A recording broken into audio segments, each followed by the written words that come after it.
बिस्मिल्लाहिर्रहमानिर्रहीम। अस्सलामु आलैकुम।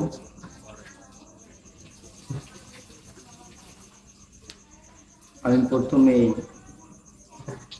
আমার পিতা হযরত আমির আদম শফিউল্লাহ, যিনি আউয়ালে প্রাপ্ত হওয়ার সঙ্গে সঙ্গে বলে উঠেছিলেন আলহামদুলিল্লাহি রাব্বিল আলামিন, আমি সেই পিতার সুরে তার সম্মানে আমরা সকলেই নিজ নিজ আকাশ সুরত লক্ষ্য করে বলে উঠি আলহামদুলিল্লাহ রাব্বিল আলামিন। আলহামদুলিল্লাহ। অতঃপর যিনি আদি মাতা আউয়ালে আহমদ ধরে মুহাম্মদ, সেই মাতা নবী মুহাম্মদ মুস্তাফা সাল্লাল্লাহু আলাইহি সাল্লামের প্রতি দরুদ ও সালাম আল্লাহুম্মা সাল্লি আলা সাইয়্যিদিনা মাওলানা মুহাম্মদ রাসূলিল্লাহি সাল্লাল্লাহু আলাইহি ওয়াসাল্লাম। আসসালাতু ওয়াসসালামু আলাইকা ইয়া রাহমাতুল্লাহি ওয়া বারাকাতুহু। এখান থেকে আমরা যে কথাগুলি আলোচনা করি তা আদি পিতা হযরত আদম শফিউল্লাহ সাল্লাল্লাহু আলাইহি সাল্লামকে হযরত আমিরে আদমের তরফ হতে কোরআনের আয়াতের সত্যতার ভিত্তিতে যে কথাগুলি রেখে গেছেন, আমরা সেই কথাগুলি পালনের মধ্য দিয়ে, ইবাদতের মধ্য দিয়ে, পালনের মধ্য দিয়ে, জ্ঞানে নিয়ে আমরা যেটুকু লাভবান হচ্ছি, সেই লাভবানটুকুই আমাদের মূল সফলতা। তিনি এমন এক নুরি বীজ বপন করে গেছেন যে নুরি বীজের নাম আদম। এই আদম নূর কখনো মরে না, ইহা স্বয়ং আল্লাহ পাকের তরফ থেকে পৃথিবীতে আগত সেটা আদম শফিউল্লাহর মধ্যে এসেছিলেন সরাসরি আল্লাহ। আল্লাহ তো মরে না, লয় নাই, ক্ষয় নাই, সেটা ছিল আউয়ালের ঘটনা। এবং আত্মতত্ত্বের জ্ঞান দ্বারা যখন আলোচনা করা যায়, খুঁজে পাওয়া যায় এভাবে যে সেই নূর থেকে রূপান্তরিত হয়ে আজকের এই মানব সুরত আমরা লাভ করতেছি। এবং আগামী দিনে যারা আসবেন তারা এই নূরের ওসিলাতে মানব সুরত পাবেন, এর বাইরে কোনো মানব সুরত হয় না। আজকে যদিও আমাদের পিতা আমাদের সামনে নাই, আমাদের মাতা আমাদের সামনে নাই, তথাপি আমাদের পিতা মাতার যে দুইটি নূর শক্তি লাভ করছেন, যে দুইটি আল্লাহর সম্মানিত পদক লাভ করেছেন, যা পৃথিবীতে মাত্র দুজন ব্যক্তি পাওয়ার যোগ্য ছিল। আউয়াল থেকে আখের বর্তমান এই সময়ের মধ্যে যত মানুষ আগত হবে এবং নিহত হবে, এক কথায় বলা যায় এভাবে, প্রথম দিন থেকে শেষ দিনের মধ্যে যত মানব পৃথিবীতে আসবে, সকল মানুষের মূল অস্তিত্ব দুইটি শক্তির, কায়েমী শক্তির নাম। একটি হলো আত্মশক্তি বা আদম নূর, অপরটি হলো মাতৃশক্তি বা তহামাতা বা মুহাম্মাদী। সেই পিতা মাতা দিনী জামানায় বাংলাদেশের সিরাজগঞ্জ জেলার সাজাদপুর থানাধীন পোতাজিয়া গ্রামে হযরত আমির আলীর মধ্যে উদয়। তিনি সেই নূরের জ্ঞানে জ্ঞানান্বিত হয়ে সেই নূরের সত্য দ্বারা নূরী সন্তান হিসেবে আমাদেরকে পথ দিয়েছেন। আমরা সেই পথের অনুসরণ করে নিজেদের ভিতরে যে পরিবর্তন সাধিত হয়েছে, আমি এমনটা আগে কোনোদিনই ছিলাম না। আজকে সেই নূরের জ্ঞানে, নূরের আলোতে বাস্তবতা বুঝতে সক্ষম হয়েছি। আসলে আমার ভিতরে যত জ্ঞান আছে, দিন রাত বক্তব্য করলেও হয়তো শেষ হবে না, কিন্তু আমার বাবার দরবার শরীফ আসার পর আমার জ্ঞান সীমিত হয়ে যায়। কারণ তাকে আমার ভয় হয়, খুব ভয় হয় যে আমার যদি ভুল হয় তাহলে আমি খুব ক্ষতির মধ্যে পড়ে যাব। তাই এখানে আসলে ওয়াজ করার সাহস আমার নেই। কিন্তু বাবা নেই, সন্তান হিসেবে কিছু বলার অধিকার আমাকে দেওয়া হয়েছে, সেই লক্ষ্যে বলছি। পিতা আদম নূরের কথা বা পাক কোরআনের কথা যদি আলোচনা করে বুঝতে হয়, তাহলে প্রথমে কোরআনটাকে পড়তে হয়, নিজ মাতৃভাষায়, মাদার ল্যাঙ্গুয়েজে অধ্যয়ন করতে হয়। তো যখন কেউ নিজ মাদার ল্যাঙ্গুয়েজে কোরআনকে অধ্যয়ন করবে এবং বুঝবে, অতঃপর মানবে, তখন এই কোরআন পড়া, বোঝা, মানার মধ্য দিয়ে যে এক অভূতপূর্ব আত্মার পরিবর্তন ঘটে, আত্মার পরিবর্তন সাধিত হয়, যেখানে অন্ধকার থেকে আলোতে ফিরে আসে, সে আলোর নামই আনন্দ, যা প্রতিটা মানব সত্তার মধ্যে লুকায়িত আছে, মানুষ তালাশ করলেই পেয়ে যায়। এই নূরকেই নাফসি বলা হয়েছে।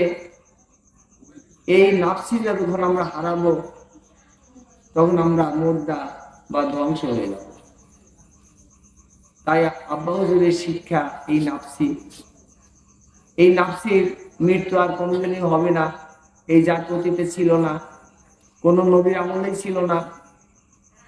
অতীতে পিতা আদম শফিউল্লাহ যদিও নবী ছিলেন, সেটা তার উপরে একটা দায়িত্ব দেওয়া হয়েছিল। তাকে তো নবী হিসেবে দায়িত্বের জন্য সৃষ্টি করা হয়নি, তাকে তার জাতিকরণের জন্য সৃষ্টি করা হয়েছিল। কিন্তু সেদিন আল্লাহ পাকের কোনো কারণবশত, যা বলতে গেলে দীর্ঘ সময় লাগবে, তাই ওদিকে আমি যাব না, সেই কারণবশত পিতাকে সেদিন নবীয়তের দায়িত্ব দেওয়া হয়েছিল। আর সেদিন পিতা শুধু নবীয়তের দায়িত্বই পালন করেছেন, কোনো সন্তানের দায়িত্ব পালন করেননি, তাই তার কোনো জাতিকরণ হয়নি। তাই পৃথিবীতে অনাদিকাল পর আদিম জাতি নামে একটা নতুন জাতি প্রকাশ ঘটেছে, যে জাতির প্রতিষ্ঠাতা হযরত মুহাম্মদ আমির আদম শফিউল্লাহ শাহজাদপুর কোতাজি। পিতা, যাকে আমরা বলে থাকি আদম পিতা, আদি পিতা, সেই পিতার জাতি হওয়ার সৌভাগ্য সম্পর্কে কোরআনের দিকে যদি তাকানো যায়, তাহলে দেখা যাচ্ছে সূরা বাকারার মধ্যে কোন এক আয়াতে বলা হয়েছে যে আমি আদমকে সৃষ্টি করেছি, পৃথিবীর প্রতিনিধিত্ব আদম, আদম সফল কাম, তার সন্তানরা সফল কাম। অন্য আয়াতে বলা হয়েছে মানব জাতিদেরকে আমি জাহান্নামে নিক্ষেপ না করে ছাড়বো না। অন্য আয়াতে বলা হয়েছে আমি জিন জাতিকে জাহান্নামে নিক্ষেপ করিব, এবং কালো পাথর নামে এক প্রকার পাথরের কথা বলা হয়েছে। জান্নাতে যাওয়ার একমাত্র দরজাই আদম জাতি হওয়া। পৃথিবীতে কোনো রাস্তা খোলা নেই, একটি মাত্র জান্নাতে যাওয়ার রাস্তা, যে রাস্তার নাম আদম নূর বা আত্মসত্তা, নাফসি সত্তা, যেটা স্বয়ং আল্লাহ পাকের তরফ হতে পিতা আদম শফিউল্লাহর মধ্য দিয়ে পৃথিবীর সকল নর এবং নারীর মধ্যে প্রবাহিত হয়। তাই পিতা কখনো কখনো বলেছেন আমি নর, আমি নারী। দিব্যজ্ঞানীরা তাকে দেখেছে, তার কথা সত্যতা প্রমাণ করেছে। আমি প্রমাণ করেছি তিনিই নর, তিনিই নারী। তার দাবিতে তিনি অটল। আমরা আউয়ালে গেলেও দেখতে পাই পিতা আদম শফিউল্লাহ মধ্য থেকে মা হাওয়াকে সৃষ্টি করা হয়েছিল। সেদিন ভিন্ন কোথাও থেকে মা হাওয়াকে সৃষ্টি করা হয়নি। এই যে পিতার মধ্য থেকে একটা সৃষ্টি হলো, আর সেই সৃষ্টিটা নারী হলো, তাহলে তো আমার পিতাই নর, পিতাই নারী, নইলে পিতার মধ্য থেকে নারী হলো কি? এখানেও আমরা দেখতেছি যে এই আদম নূর ব্যতীত কোনো এই রূপ, মানব রূপ বা নারী রূপ সৃষ্টি হয় না। নারী যে গুণ ধরুক না কেন, কিন্তু নূর মানব রূপে আসতে গেলে অবশ্যই তাকে আদম নূরের প্রয়োজন হয়েছে। পৃথিবীর মানুষকে জান্নাতের লোভ দেখিয়ে, প্রলোভন দেখিয়ে পিতা আদম জাতি সম্পর্কে উদাসীন করে রেখেছে। এরা যারা বর্তমান বিশ্বের উপর রাজত্ব কায়েম করেছে। আমি আবার ভয়টাই করি না, মৃত্যু আছে এটা সত্য, ভয় বলতে কোনো কিছু আমি বুঝি না। আমি বুঝি মিথ্যা মানে ধ্বংস, সত্য মানে প্রতিষ্ঠিত। আমার এই 57 বছর বয়স পর্যন্ত আমি আমাকে সত্যের উপর প্রতিষ্ঠিত করেছি। তাই আমি পিতা আদম শফিউল্লাহকে খুঁজে পেয়েছি, আর তা আজকে সাক্ষ্য দিতে সক্ষম হচ্ছি। আমার ভিতরে যদি সত্য প্রতিষ্ঠা না থাকতো, আমি কোনোদিনই পিতা আদমকে খুঁজে পেতাম না, কোনোদিনই না। যারা পেয়ে হারাবে তারা তো মহা ধ্বংস, যারা পেয়ে পিতার আদর্শকে ধরে রাখবে তারা মহা সাফল্য। আর এই আদম নূরের জাত এমন একটা জাত, এমন একটা বীজ বপন করা হলো পৃথিবীতে, যেটা কোরআন শরীফের আয়াতের ভিত্তিতে হেদায়েতকারী বলা হয়েছে, খলিফা বলা হয়েছে, কোথাও আদম সরাসরি উল্লেখ করে বলা হয়েছে। অথচ এই ওয়াজগুলো বন্ধ রেখেছে সেই মাজারপন্থী, পীরপন্থী, তরিকাপন্থী, মাযহাবপন্থী, বিভিন্ন দলের প্রতীকপন্থী। ইসলামে আজকে ফিতনার সৃষ্টি হয়েছে। আমরা গীবতে পারদর্শী হয়ে উঠেছি, অন্য ধর্মের গীবত নিয়ে ব্যস্ত হয়ে পড়েছি, ধর্ম নিধনে পাগল হয়েছি, জাতি নিধনে পাগল হয়েছি। কিন্তু জাতিকে গড়া বা ধর্মকে গড়া, প্রতিষ্ঠা করার কাজে কেউ পাগল নেই। ইসলাম এরকম কোনো কিছুই করে না। ইসলামের কোনো জাতিভেদ নাই।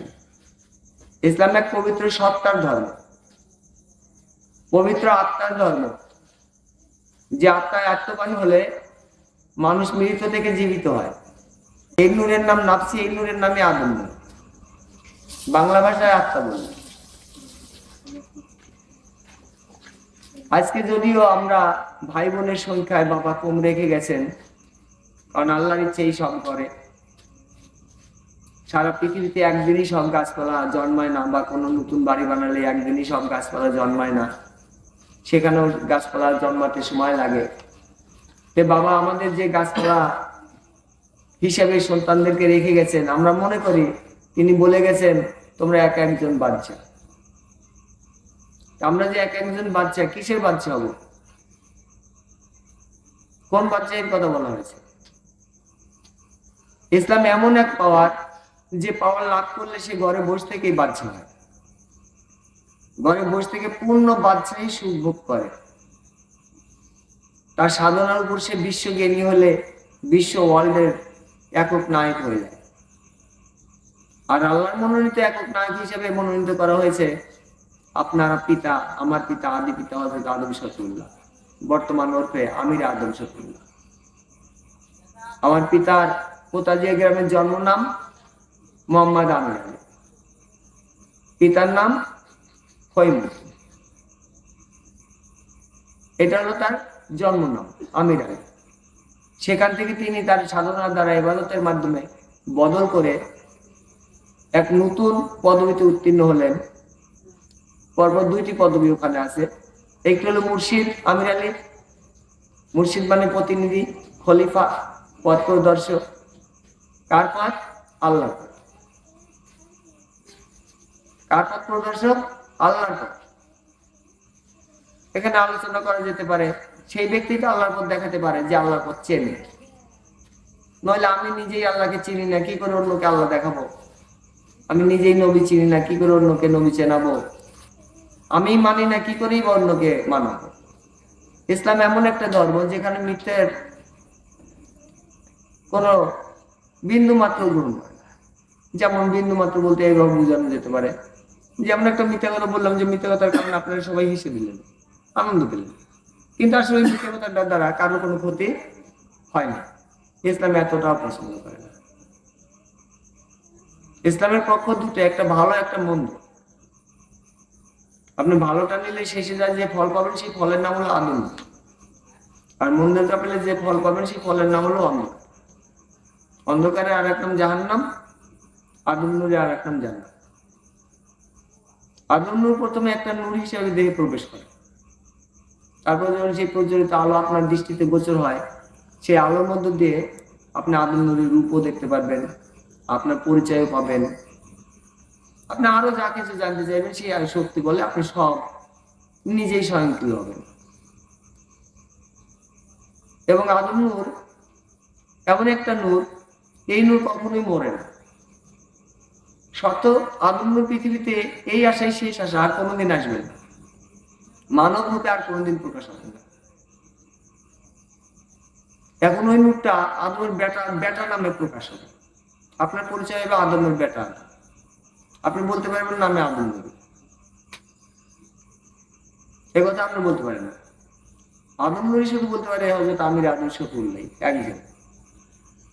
সারা বিশ্বের যত মানব আছে প্রথম দিন থেকে শেষ দিনের মধ্যে একটাই ডিগ্রি, একটাই পদবী, যার নাম হলো আদম নূর বা আদম নূর বা আদম শফিউল্লাহ, হযরত আদম শফিউল্লাহ। জাতি যে গণনা হবে, পৃথিবীর ইতিহাসে কোনো জাতি পাওয়া যায় না। পিতাই প্রথম পৃথিবীতে আদম জাতি রূপে দাবি করে, পিতা হিসেবে দাবি করে, বিশ্ব জগতের পিতা হিসেবে দাবি করে তিনি তার বীজ বপন করেছেন। কার মধ্যে? আপনারা যারা আমার ভাই বোন আছে, আমার মধ্যে, আপনাদের। আর যারা তার কাছ থেকে বায়াত গ্রহণ করতে পারে নাই, তারা সরাসরি সেই পিতা আদমের বীজ দাবি করতে পারে না। পিতার অনুমতি ক্রমে যদি কেউ কাউকে এই হেদায়েত দেন, তবে অবশ্যই সে সফল হবে, কিন্তু তার থাকতে হবে তো না। আর যার নাই পিতা তাকে অনুমতিও দেন, যার নাই পিতা তাকে অনুমতিও দেন, দিছে কি এটা অর্জন করে নিতে হবে। বাবার এই ইজ্জত, এই ভিটা তো বাবার নিজের ব্যক্তিগত কোনো কিছু না, সম্পূর্ণ আল্লাহ প্রদত্ত ঘটনা। আমরা সৃষ্টি, তিনি আমাদের চিরদিন বাঁচার শক্তি দান করে গেছেন, যেটা অতীতে কোনো নবী রাসূল দ্বারা সম্ভব হয়নি। এতটা সৌভাগ্য পেয়েও আমরা যারা সেই পিতার আদর্শ অনুসরণ করতে ব্যর্থ হচ্ছি, মানতে ব্যর্থ হচ্ছি, আমি বিশ্বাস করি তারাই ধ্বংসের মুখে যাবে কালক্রমে। হয়তো একদিনে যাবে, কিন্তু কালক্রমে। কারণ এ পর্যন্ত আমি বাবার দৃষ্টিতে যা দেখেছি, যা কিছু মন্দ গোচর হয়েছে, আমার এই সাধনার 37 বছর চলছে। আব্বা হুজুর হাতে বায়াত নিয়েছি আমি 27 বছর যাবত, আর তারও 10 বছর আগে থেকে আমি একভাবে সাধনা করে আসছিলাম। এই 37 বছরের সাধনায় দেখেছি বাবাকে, যে তার দৃষ্টির ভিতর যদি একটু মলিনতা আসে তাহলে সেই সাইড ধ্বংস হয়ে যায়। আমি দেখেছি, আমি বাস্তব পরীক্ষা করছি। এবং এটা যে একদিন পরীক্ষা করছি তা না, এটা দিন দিনই পরীক্ষা হচ্ছে, এখনো হচ্ছে। চলো, আদম নূরের বিরুদ্ধে যে জাতি যাবে সেই জাতি ধ্বংস হয়ে যাবে।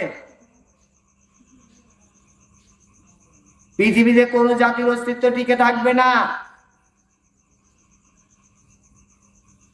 তাই আমি বলবো আমার ভাইদের উদ্দেশ্যে, আপনাদেরকে যে পাওয়ার দেওয়া হয়েছে, আপনাদের নিয়ম ধারা মোতাবেক আমলে থাকেন। এর বেশি আমার বলার কিছু নাই এখানে। কারণ আমি এখানে আপনাদের কারোরই গুরু নয়, আমি আপনাদের একজন ভাই। আমার ভাইদের মধ্যে সাধনা করে যদি সেই লাভ করতে পারে, আদমের বেটা হতে পারে, আমার তো ভালো লাগবে, খুব ভালো লাগবে। কেন ভালো লাগবে? আর কোনোদিন আমি ভাইকে হারাবো না। অনন্ত অনাদিকালের ভাই হয়ে গেছে। পৃথিবীর যে প্রান্তে জন্ম হোক, আবার দেখা হবে, আবার কথা হবে, আবার বন্ধুত্ব হবে। এই আশাই তো শেষ না। এই আশা শেষ তাদের জন্য যারা ফেইলার লাইফ, ব্যর্থ জীবন, কিন্তু যারা পিতার নূরধারী ব্যক্তি হবে, তারা পৃথিবীতে বারবার ফিরে আসবে।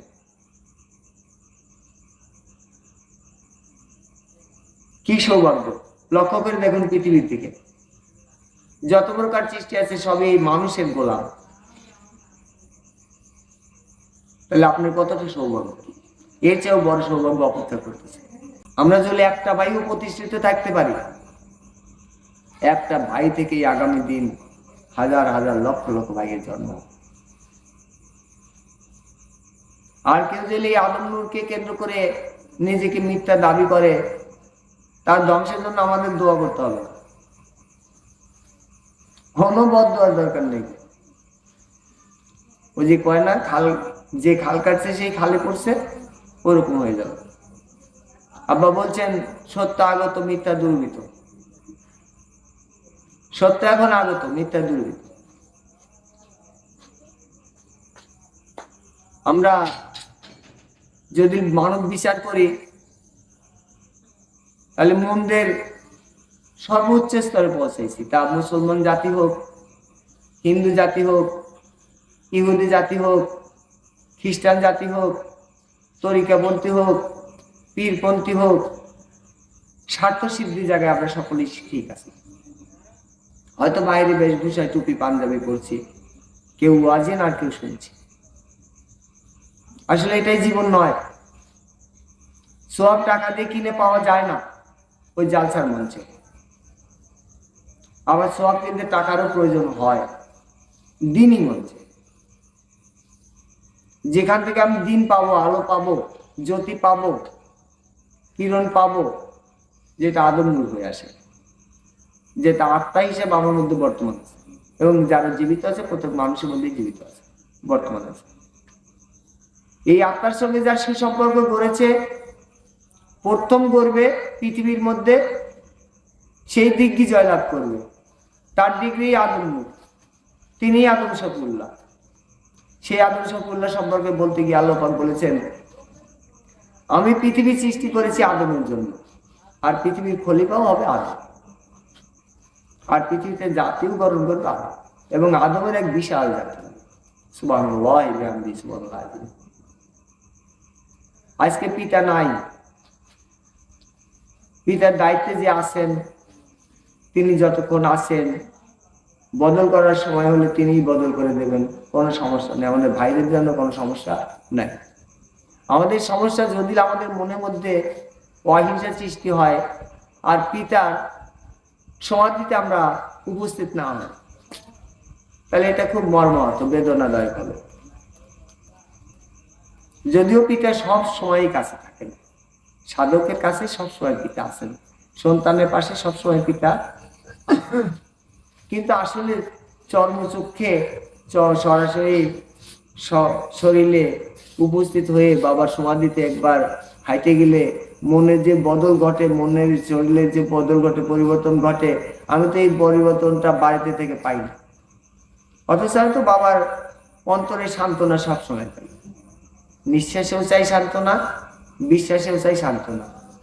আমি মোরদার দেখে খুব ভয় পাই। মরা নামের এই শব্দ, মরা মানে অন্ধকার, অন্ধকার মানে নরক বা জাহান্নাম।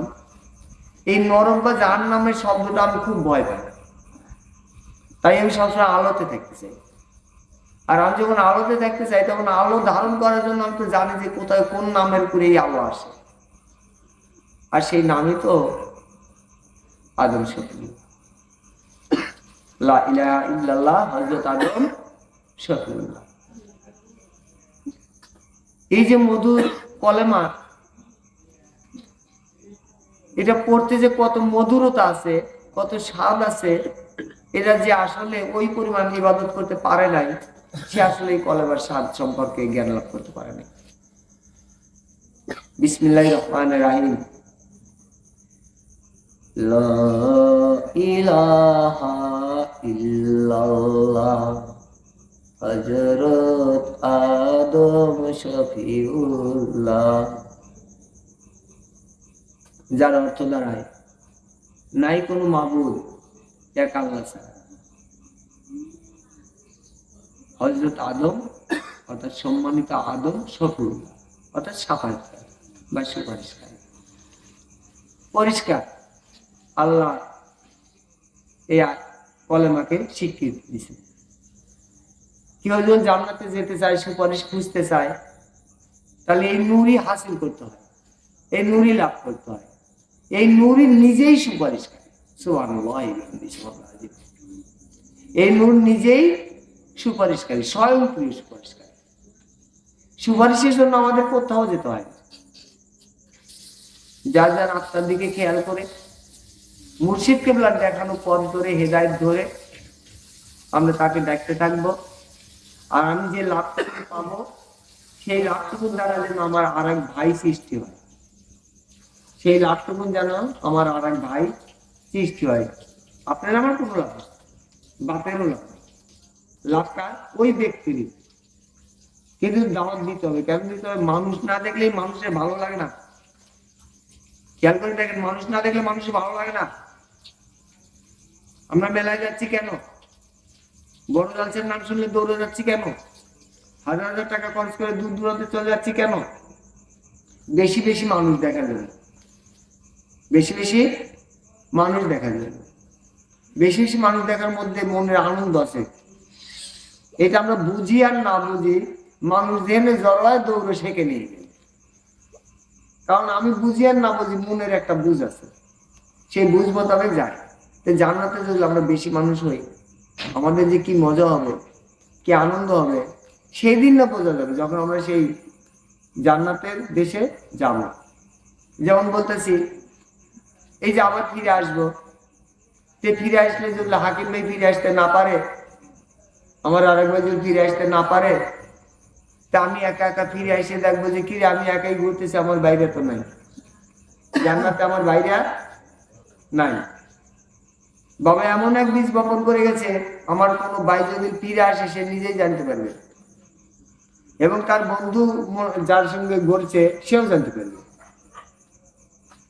ওই হাকিম ভাইয়ের সাথে যদি আমার বন্ধুত্ব হয়ে থাকে, তাহলে হাকিম ভাই ফিরে আসতেছে কি না এই জ্ঞানটা আমাকেও দেওয়া হয়েছে। কারণ আমাকে দিন দেওয়া হয়েছে, দৃষ্টি দেওয়া হয়েছে। দৃষ্টি দেওয়া হয়নি? বাবা বলছেন তোমরা দেখে দেখে পথ চলো। তো বাবা যখন বলছেন তোমরা দেখে দেখে পথ চলো, তা আমরা যখন দেখতে যাবো তখন ঠিকই দেখতে পারবো যে হাকিম ভাই কোথাতে যাচ্ছে। তো দ্বীন ইসলাম বুঝতে গেলে, যে বিষয়টা আমি টানছিলাম প্রথমে, দ্বীন ইসলাম বুঝতে গেলে অবশ্যই তাকে বারবার কোরআন পড়তে হবে। দ্বীন ইসলামকে বুঝতে গেলে পূর্ণ মাত্রায় যে যত জ্ঞান আহরণ করতে চান, কোরআনকে তত বেশি বেশি পড়তে হবে এবং ওর বুঝ নিজের ভিতরে তৈরি করতে হবে। উহা মানাতে হাজির থাকতে হবে স্বয়ংক্রিয়।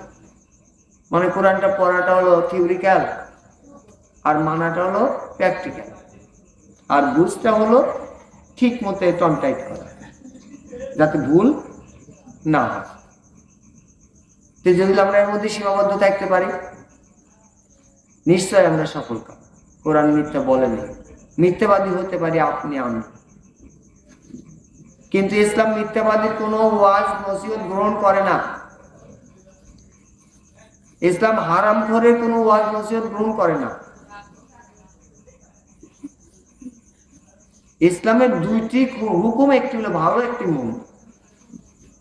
যে ভালো আর মন্দ মিশিয়ে চলবেন তার ধ্বংস অনিবার্য, আর যে শুধু ভালো পথে চলবেন সে হোক আর পরকাল উভয়কালে সফল, চিরদিনের মানুষ, সে আবার মানব হয়ে পৃথিবীতে দণ্ডায়মান হবে বারবার।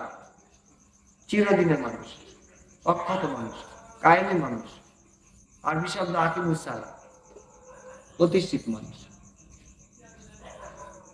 তাই আমরা যেন আবার সব ভাই পুনর্জন্ম দেখা হয়, এভাবেই এখানে হাজির হতে পারি, এভাবেই নতুন নতুন ছন্দে নতুন নতুন সুরে বাবার বিশ্বকে সাজিয়ে তুলতে পারি। সুবহানাল্লাহি ওয়া বিহামদিহি, সুবহানাল্লাহিল আযীম, সুবহানাল্লাহি ওয়া বিহামদিহি, সুবহানাল্লাহিল আযীম। আল্লাহুম্মা সাল্লি আলা সাইয়্যিদিনা মাওলানা মুহাম্মাদ ওয়া সাল্লাল্লাহু আলাইহি ওয়া সাল্লাম। আল্লাহুম্মা সাল্লি আলা সাইয়্যিদিনা হযরতে মুহাম্মদ জিনওয়ারা আমির আদম নবী সাল্লাল্লাহু আলাইহি ওয়াসাল্লাম।